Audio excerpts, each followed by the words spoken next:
Hey folks, Pat Mangan here, and today I'm going to do a quick teaching demonstration of one of my favorite Irish reels, Lord MacDonald's. I'm going to play it up to a reasonable speed the first time through, and then I'll slow it down, and then we'll talk through each phrase individually and work out some bowing and fingering strategies that should not only help us in this tune, but hopefully in any reel that you want to add to your repertoire. So, here we go.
It's actually a great exercise to play tunes really slowly like that, no matter if you're a beginner, intermediate, or advanced player.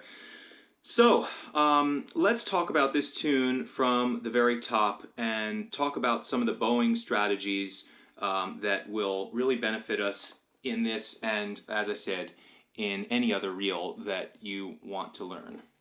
So, let's first figure out where that first downbeat is to start. That's most important. Also, we're in the key of G here. So, do a little warm-up scale to figure out where all your fingers are placed on each string.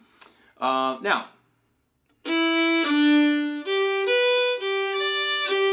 that first downbeat, you'll feel it. That first foot tapping beat is on that D, that open D. So that means that first finger that we play before it, the E, is a pickup note. So, as a rule of thumb, we want to start every reel on a down beat, on a down bow, sorry.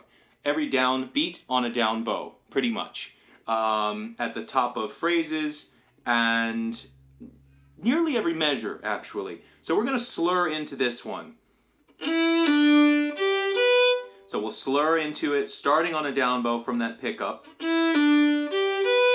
So, we got 1 open, 3, 3, 1. Now here's a little tricky part fingering-wise, getting over to the left hand. We've got third finger on the D string, third finger on the A string, back to a third finger on the D string, just going back and forth between G and D. So you're gonna have to kind of rock your finger over from one string to the next. And you can do that with a little movement of the wrist. You can also adjust your elbow positioning slightly. Let's see if I can get a better angle for you. So I do that by mainly having the third finger positioned on the D string, but having it very close to the A string so I can easily just kind of move it over. What we don't want to do is lift it. We don't really have time to lift it from string to string. So that's a tricky one. It's quite difficult to get that in tune. So I would say to really practice that slowly, just loop that section, you know, a good 20, 30 times until you start feeling a little bit more comfortable with it. See, it's tricky. That wasn't even perfect right there.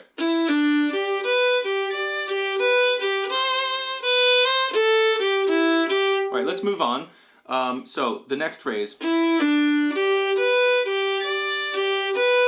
I almost forgot to talk about one thing about bowing there. We've got our down slur into that downbeat. Now, this is a common thing. We're going to slur this cross bowing actually. A 3-note up bow slur. And you'll hear me talk a lot about 3-note up bow slurs in reels.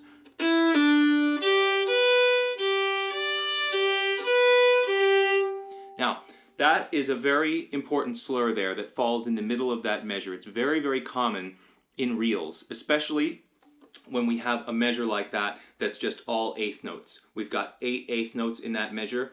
One of the most common approaches that we're going to take to a phrase like that is simply putting a 3-note slur quite often in the middle of the measure. So we're going to do our first 3 notes separate, our next 3 slurred, and then the last 2 separate.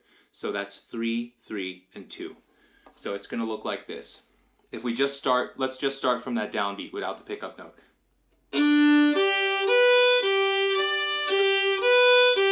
So it's down, 3 notes, up, down, up. Now it's a very important concept because we're going to use that quite a lot.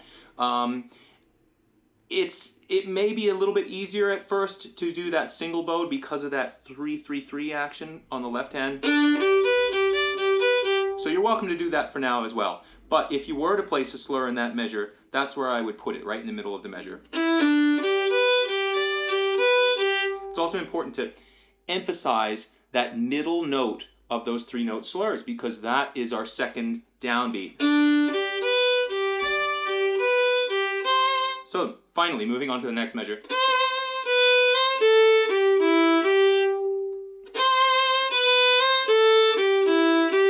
This measure has a quarter note in it, so that's actually going to require us to do a 2-note slur after the quarter note to bring our bowing back around to the right direction. If we didn't do it, we're on an up bow for the start of the next measure, which is less than ideal. We want to start pretty much every measure in reels on down bows, at least in the school of bowing thought that I come from. So shouts to Brian Conway.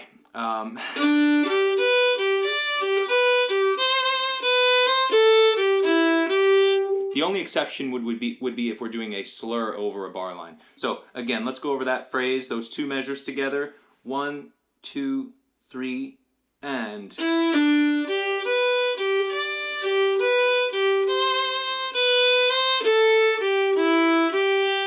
Okay, one more time. 3, and.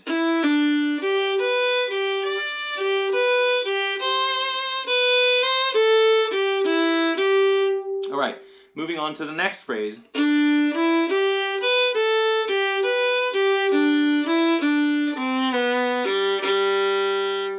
I actually saved the slur there for the end. We might slur into that phrase. Let's see.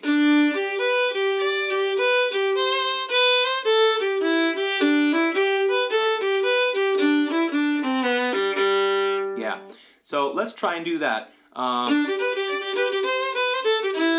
That's our first phrase. Now we're going to take it from the last note of the first phrase, connecting with a slur into that second phrase.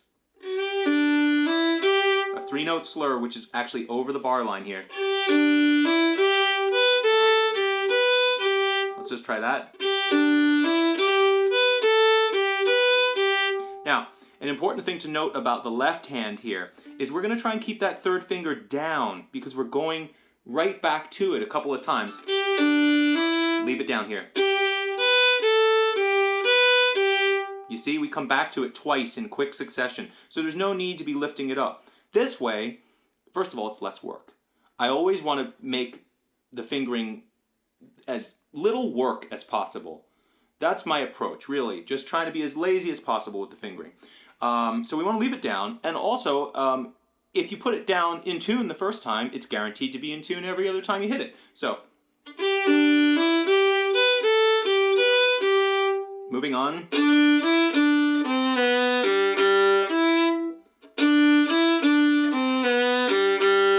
There's another example of that 3-3-2. 3 separate, 3 slurred, 2 separate. So, here's that whole phrase.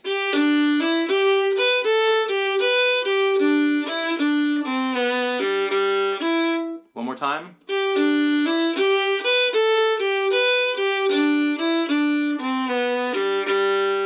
Okay, so let's put that all together from the beginning.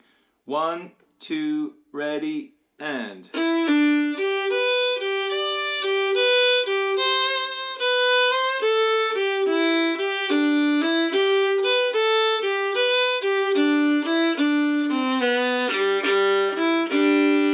All right, that's it. We nearly have the whole first part now because the second line of it is pretty much just a repeat of what we've just done. Let's just try that one more time and we'll move on. 3, 4.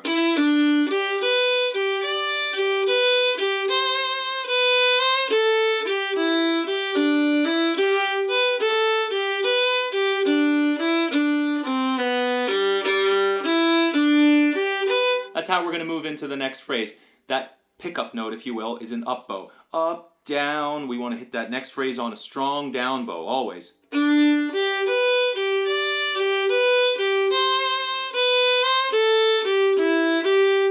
That's exactly the same as what we found at the beginning of the part. No changes there. Now, it just finishes a little bit differently. The ending is different on this.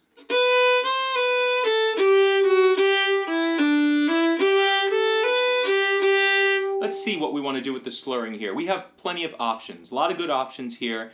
They all involve some combination of 3-note slurs. The beauty of these 3-note slurs is that you can mix and match them and you really can't go wrong because they're not going to screw up your direction.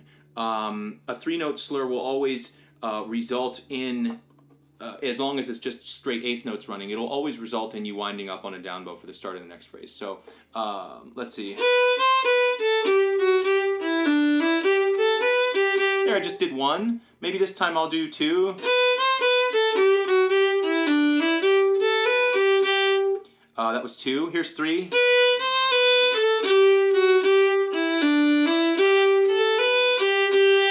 So really, any combination there is fine, as long as they're 3-note slurs, not 2. We don't want to do 2-note slurs in this phrase. So.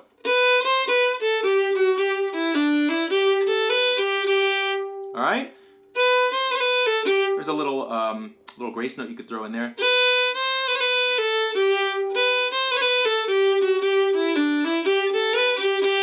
So that's the whole first part. Let's play through the entire part at a slow, moderate speed. 2, 3, 4.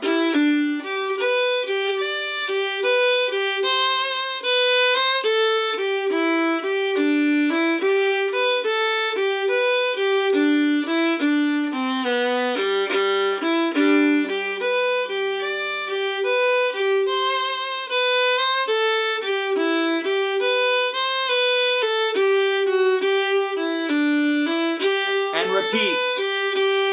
Down.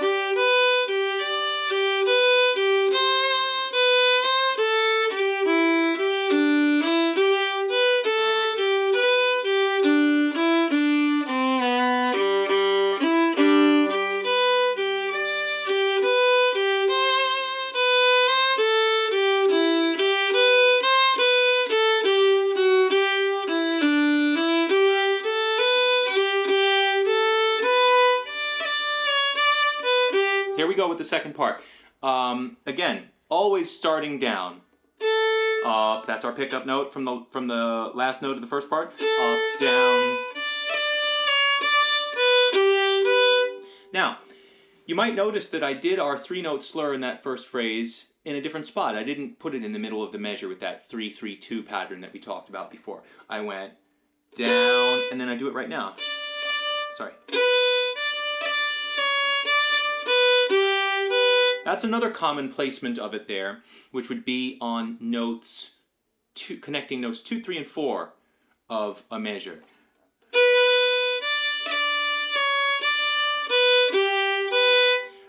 Especially when you have two of the same note. Notice we have two D's next to each other there. It's a nice thing to do, to throw your slur in there and connect those two notes with a grace note. So we're flicking the fourth finger for that grace note in between those two D's. Right? I mean, we could do the slur in the middle of the measure, but nothing wrong with that. It just has a different sound to it. And when we have two of the same note next to each other, I personally like to throw a grace note in between them. So, next measure.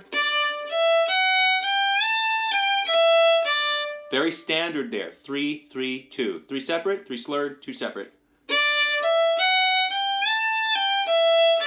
Now, just to talk about the left hand a little bit there, you might want to do a mini slide into that A, into the third finger. Gives it a little extra character. So let's put those two measures together.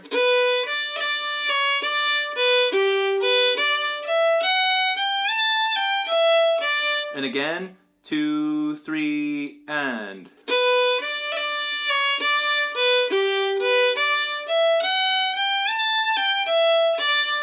Now this second part in particular I feel like is one of these call and response type moments. There's kind of the question and answer, if you will. Here's the next phrase.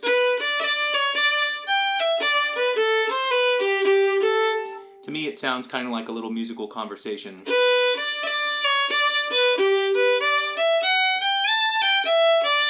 Next phrase. Here we have a quarter note in this phrase, so that means we need to incorporate a 2-note slur. Right there, that's our long note, our quarter note. Before that, we do that same 3-note slur that we did at the very beginning of the second part. Now an up bow 2-note slur.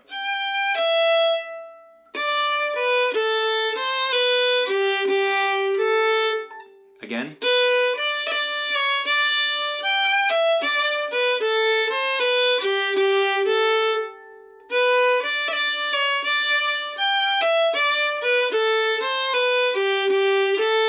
So, what we have thus far.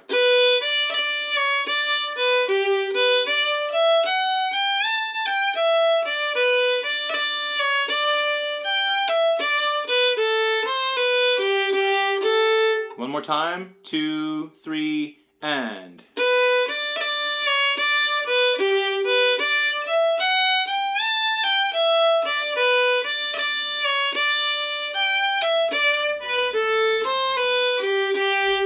Moving on. Just the same. Now we've got our ending, which is different.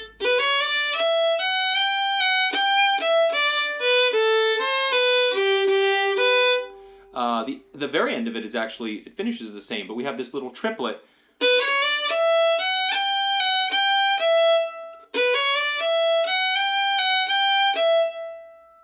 So, with all triplets, we need, whether they are slurred, as I'm playing here, or single bowed triplets, we need to incorporate a slur somewhere nearby them. Usually it's either into the triplet, directly out of the triplet, or immediately following the triplet. Because the triplet is going to turn our bow direction around. So we need to compensate, we need to mitigate that with a slur. So in this case, I'm just going to slur straight out of the triplet. I'm just going to continue that bow just add that E after the 1, 2, 3. So you're just kind of going right up a scale. And then a 3-note slur following that. All right? Again. And then to finish it off.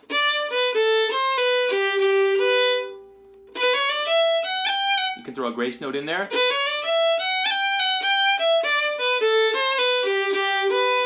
So, let's go back. Let's talk about this entire second part now. I think we've got it all down. From the beginning, here's what it sounds like.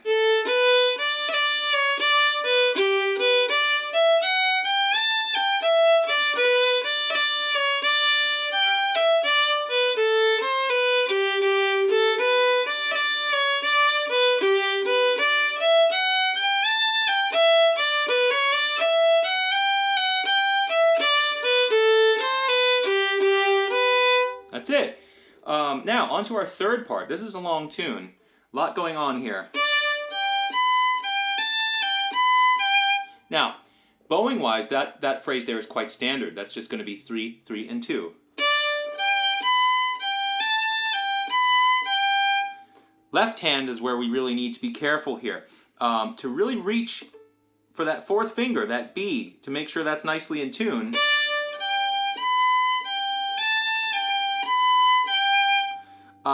So to do that, what helps me is I allow this first finger to come quite a bit off the fingerboard to kind of shift the balance of my left hand more towards that pinky, especially if you don't have extremely long fingers. I think this is a helpful thing.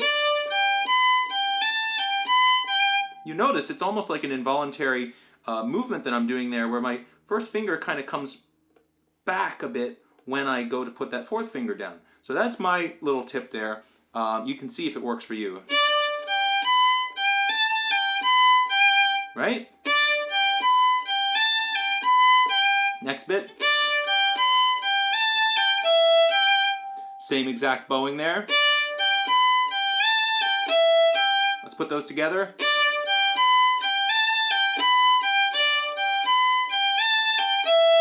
And again.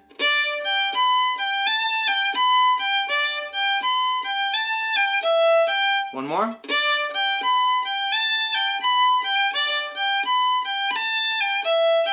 Could add a grace note if you want. Next bit. That part's exactly the same. Here's the ending.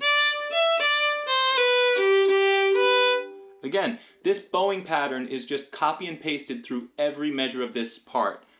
So here's what we got.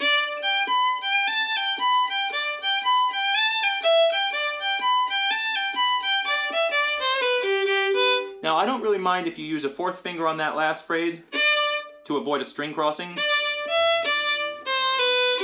Or if you want to go over to the open E, that's fine as well. I probably do a mixture of both. If you do decide to go to the E, make sure that you leave that third finger down. You're just going right back to it, so you wouldn't want to lift it. And here's the repeat.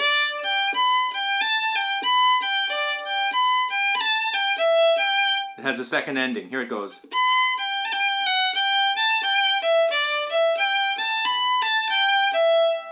Let's break that down. Now, there's another triplet there, and in this case we're actually slurring into the triplet. We're doing that all on an up bow, so we go down on the fourth finger, and then up 2, and then 3, 2, 1.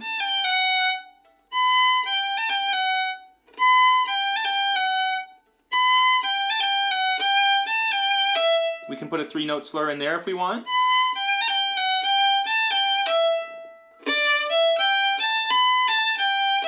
And there's our last phrase to finish it off.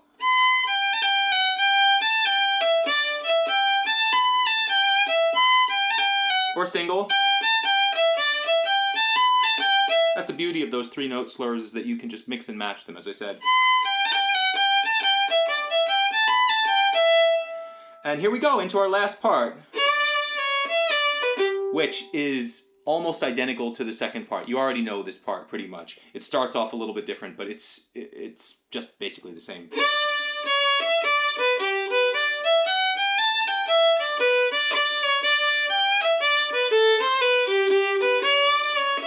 That's the only difference really. It starts on that long D instead of going.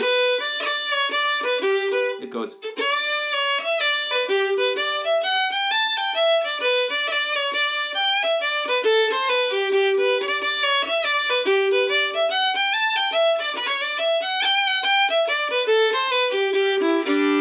So that's it. That's our fourth and final part there. That's the only difference really that we need to look at is the beginning of it, how it starts on that quarter note D. So what are we going to do there? We got a quarter note. We can follow it with a 2-note slur. That's certainly one option. Or a fourth finger if you want. The other thing that we can do in cases of quarter notes that I didn't mention before is we can go down, slur, 3-note slur, down, up. So we slur the quarter note into the following note. And then it allows us to do our normal 3-note slur in the middle of the measure. So those are my two approaches when we have that sort of rhythm, which happens quite often. A measure starting with a quarter note and being followed with 8 notes. So I would say to follow it with a 2-note slur, just a down and then 2-note up bow slur. Or down, down, 3 notes, up, down, up, right?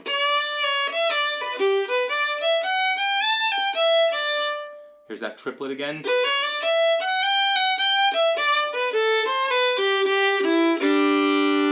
And that's the whole tune. So let's try to put it all together.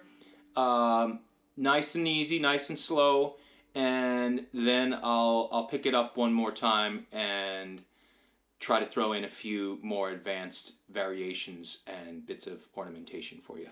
All right, here we go. From the top. 1, 2, ready, and...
And there you have it, Lord MacDonald's. I hope you enjoyed that. And if you did, I'm thinking about trying something exciting and new, which would be a weekly drop-in group lesson on Zoom. So if that's something that you would be interested in, let me know in the comments below. Also let me know what time might be good, and we can try and get a consensus on that. I think it would be really fun to just do a drop-in casual kind of thing where we'll work on a different tune every week. Everyone does get a bit of individual attention, but it is a group class. So we'll try to tailor that to different levels. We can do a beginner, an intermediate, and an advanced class. So let's just see what people want, what demand there is, and we'll take it from there. And we'll try to get a drop-in, donation-based Zoom class happening once a week. How would that sound? Let me know in the comments section. Thank you all so much for watching. And also, if anyone is interested in one-on-one private lessons, I have just a few spots left in my schedule at this point. So if you would be interested in that, in working one-on-one, 60-minute lessons, I also do hour and a half, but usually hour, via Skype, Zoom, FaceTime, whatever your preference, let me know. Shoot me an email, my full name, patrickmangan@gmail.com, and I can send you over all the details. A private lesson with me includes working on whatever it is you want. If there's something in particular that you want to work on, or I might suggest a new tune to learn.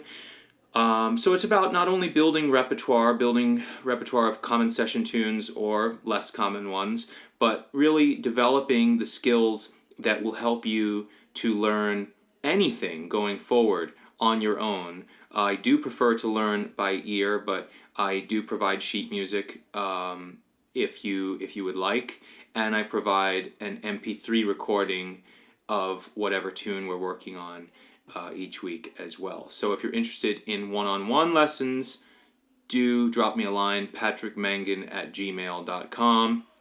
So 2 things. Drop-in lessons on Zoom. Let's try to figure that out, what time, what people would be interested in, and let's get that going. And then, of course, private lessons. I've got a few spots left, so hit me up, let me know. And I hope you enjoyed that, and good luck with Lord MacDonald's. Until next time, see you later.